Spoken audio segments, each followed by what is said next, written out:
को powered by Vimal. Vimal, बोलो जुबा केसरी. पदाधिकारी राहुल जावरे त्यांना भेटलो. त्यांची परिस्थिती जरा मी डॉक्टरांशी चर्चा केली. परिस्थिती थोडी चिंताजनक आहे, कारण त्यांच्या मणक्याला इजा पोचलेली, मणका आणि डोक्याला मार लागलेला आहे आणि पोटात पण मार लागलेला आहे. तसेच बाकी बऱ्याच ठिकाणी त्याला मारहाण झालेली आहे, पण मणक्याला मार लागल्यामुळं आणि पोटाला आणि डोक्यात आपल्या छातीला, त्यामुळे थोडा चिंताजनक परिस्थिती आहे.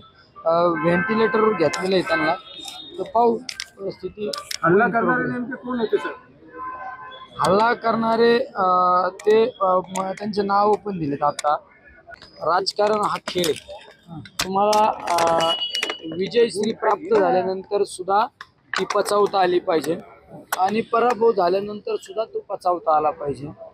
यामागं ज्या कुणी गुन्हेगारांनी मारहाण केली त्यांचे आतापर्यंतचे काही स्टेटमेंट पहा तुम्ही, त्यांचे निवडणुकीचे भाषणं पहा. म्हणजे आम्हाला जसं काय कुणीच काही करू शकत नाही ह्या आवेशात बोलणारे. त्यांचे जर मागची पार्श्वभूमी बघितली, त्यांनी खोट्या जमिनी बळकावण्याचा प्रयत्न केलेला काही गुन्हे दाखल झाले, काही अधिकाऱ्यांना मारहाण करण्याचे पण गुन्हे दाखल झालेले त्यांच्यावर.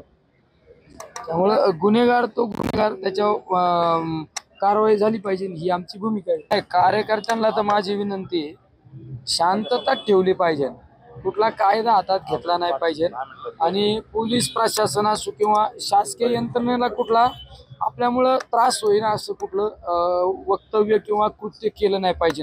मग तो कुठला पण पक्षाचा असो, कार्यकर्ता असो किंवा कुठल्या संघटनेचा असो. कारण मला पण आचारसंहिता असल्यामुळे मला लिमिटेशन आहे, नाही तर मी स्वतः जाऊन तो त्या ठिकाणी शांतता करण्याचा प्रयत्न केला असता. हा जो हल्ला झालाय हा पूर्वनियोजित कट होता का?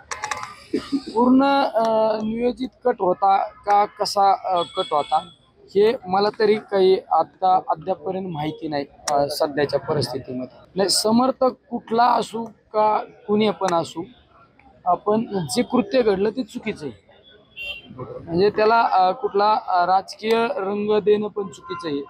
माझ्या माहितीनुसार राजकारण झालं आता कोण कोणत्या पक्षाचं आहे, कोण कुठल्या पार्टीचं आहे, यापेक्षा तो गुन्हेगार आहे ना, त्या गुन्हेगाराला शासन झालं पाहिजे, ही भूमिका माझी महत्वाची. को पावर्ड बाय विमल. विमल, बोलो जुबा केसरी.